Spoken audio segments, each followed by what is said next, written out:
Baik, kita lanjutkan kembali dialog kita hari ini mengenai hal haramnya BPJS Kesehatan. Pemirsa, baik kita langsung disapa Bapak Jahid Mubarok. Tadi sudah dijelaskan oleh Pak Irfan dari BPJS mengenai bagaimana kemudian perlakuan terhadap dana yang disampaikan oleh masyarakat, dalam hal ini iuran, dan kemudian akan diapakan dana tersebut dan kemudian akan dikembalikan lagi kepada masyarakat secara kolektif.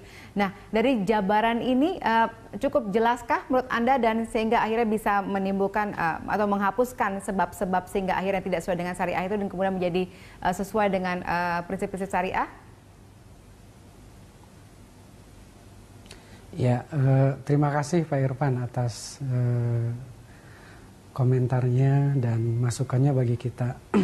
Tapi sekali lagi saya juga mohon maaf sama Pak Irfan kalau saya harus berbeda ya. Jadi kalau Pak Irfan mengatakan bahwa itu adalah dana kolektif milik peserta, sepanjang saya baca peraturan undang-undang terkait, di situ tidak tegas menyatakan bahwa itu adalah milik peserta secara kolektif.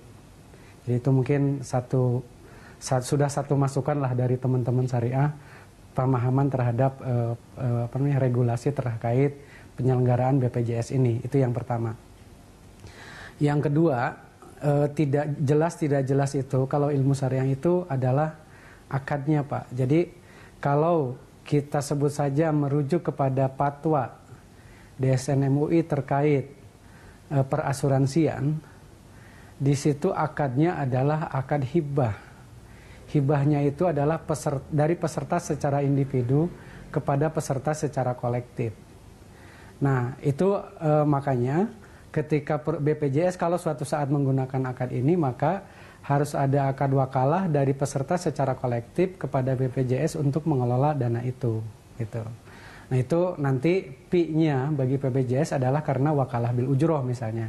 Ini kan baru satu ide saja sebetulnya dari sebagai solusi dari diskusi yang agak cukup panjang ya, agak cukup ramai.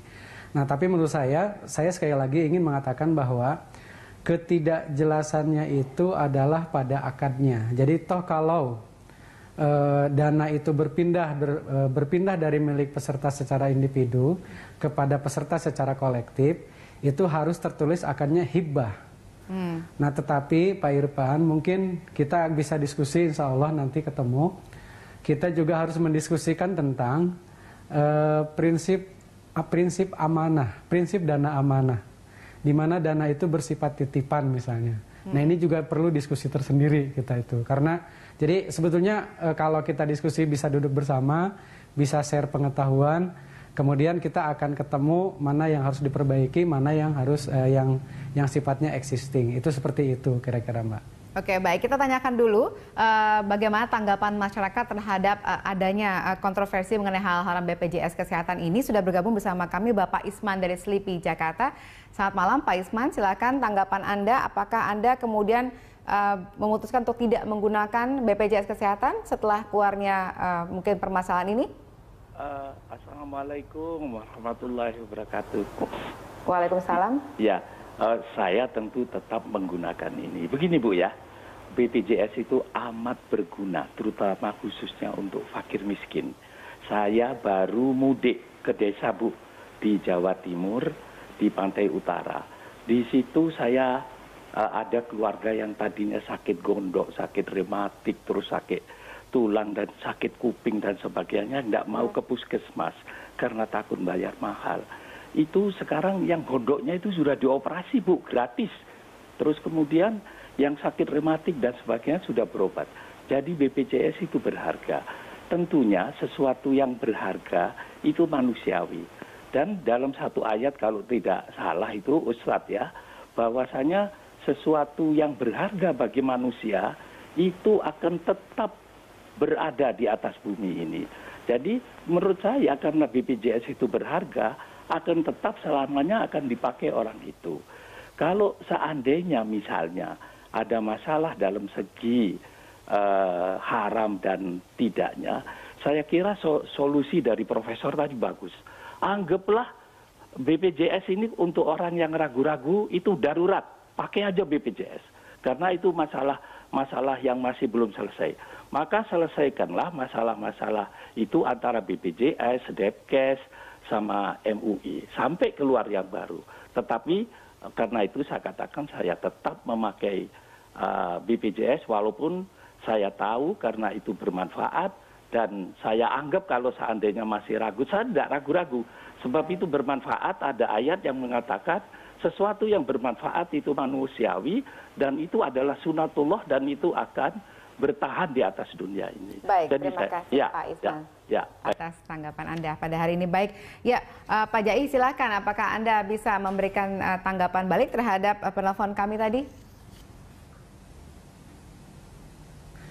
Saya kira itu saya sependapat dengan beliau. Ya, cuma tambahan saya itu begini,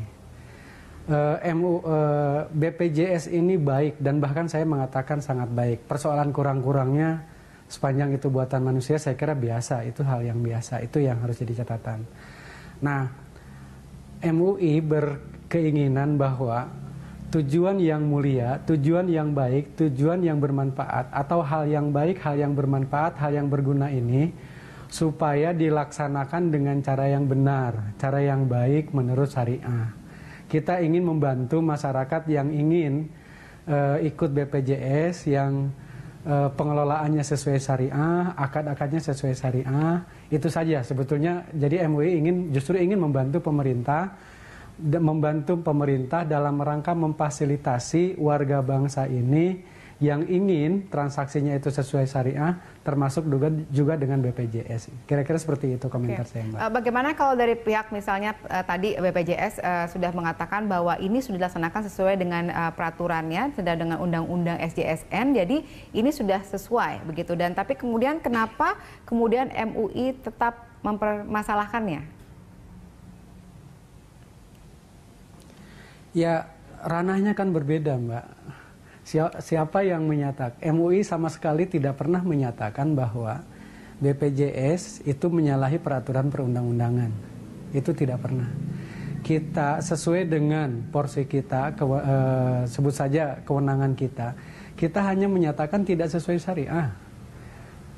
Tidak sesuai syariah itu adalah kewenangan. Artinya kita punya otoritas di situ karena kita punya pandangan seperti itu.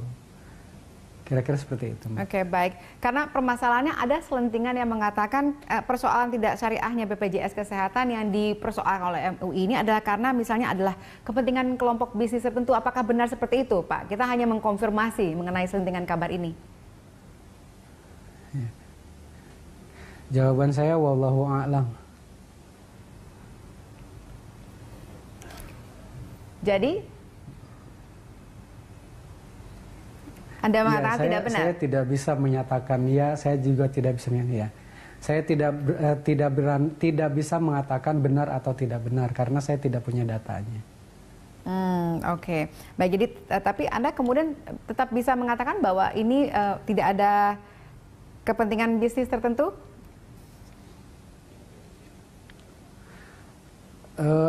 Setahu saya, Mbak, Ijtima itu dilakukan untuk mempertemukan pemikiran fikih, pemikiran ilmu syariah, ulama se-Indonesia. Jumlahnya sekitar 1.000 orang. Ini para kiai yang datang ini, para pimpinan pesantren. Mungkin dugaan saya mayoritas tidak mengerti bisnis. Jadi insya Allah ini semata-mata kita niat beribadah karena Allah, ingin membimbing masyarakat yang ingin sesuai syariah. Kita akan membantunya bagaimana ini cari solusi supaya sesuai syariah. Itu saja, Mbak. Baik. Nah, oke, kita ke Pak Irfan terlebih dahulu. Tadi kan sudah dikatakan bahwa ini dalam kondisi darurat tetap bisa berjalan. Menurut Anda kemudian apakah kemudian misalnya ke depannya bisa tidak diakomodir usulan-usulan seperti ini dari MUI? Ya, tadi kami sudah katakan bahwa kami terbuka untuk segala masukan. Karena beberapa peraturan pun ada masukan dari berbagai pihak, misalnya serikat buruh atau dari asosiasi pengusaha dan sebagainya. Itu banyak juga yang mengakomodir. Nah, saat ini adalah dari MUI. Tadi sudah diungkapkan, menarik sekali bahwa pada saat misalnya ilatnya itu, pada saat sebab yang menyebabkan menurut MUI bahwa gharar dan lain sebagainya sudah hilang, maka itu sudah sesuai syariah. Nah, disitulah kita nanti mencari solusi, duduk bersama, mana yang dipermasalahkan, kondisinya seperti apa, mana yang lebih baiknya seperti apa, itu dibicarakan. Dan tentu nanti keputusan akhirnya nanti ada di peraturan perundang-undangan yang tentu melibatkan banyak pihak. Dari awal tidak pernah misalnya berdialog gitu dengan pihak-pihak seperti misalnya MUI gitu, sehingga akhirnya permasalahan seperti ini bisa diredam. Iya, proses pembentukan undang-undang itu udah lama sekali. Undang-undang SJSN itu dari tahun 2004 keluarnya, tapi sebenarnya proses sudah lama. Dari 2004 untuk sampai mengeluarkan undang-undang BPJS sebagai penyelenggara itu 7 tahun, tahun 2011. Dari 2011 untuk menyiapkan dan menerbitkan peraturan pelaksanaan itu baru keluar 2013. Prosesnya panjang sekali. Baru akhirnya kita beroperasi 1 Januari 2014. Jadi saya rasa sih menurut saya ya bahwa mari kita cari solusi yang terbaik, tidak memperpanjang polemik ini. Kita cari solusi itu, yang penting adalah esensinya bisa mengakomodir. Kami sekali lagi terbuka siapapun, tidak hanya MUI, karena kita sudah banyak juga mendapatkan masukan dari berbagai pihak begitu. Baik, ya kita break dulu karena waktu kita harus sejenak. Pemirsa tetap bersama kami akan kembali dengan dialog kami saat lagi.